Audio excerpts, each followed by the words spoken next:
Questa è la Val del Lago, nel cuore del Friuli di oggi. 50 anni fa questo territorio era molto diverso. Diverso non solo perché il tempo è passato. Sì, 50 anni sono tanti, sono una generazione, a volte una vita intera. Ma per la Terra, 50 anni sono solo un istante, meno di un battito di ciglia. Il tempo scorre, ci sembra fluire immutabile. Eppure a volte ci sono attimi che cambiano la vita di un uomo, di una famiglia, di un paese.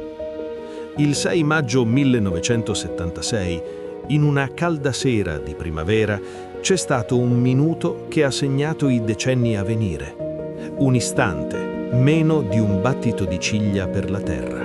Eppure, in quell'istante, tutto è cambiato.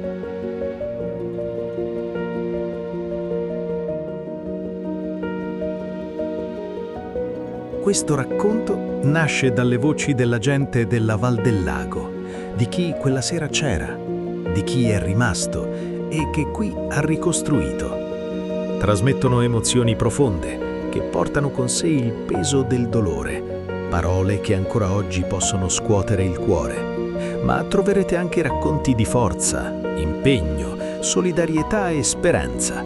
Storie che dalle macerie hanno costruito il nostro futuro.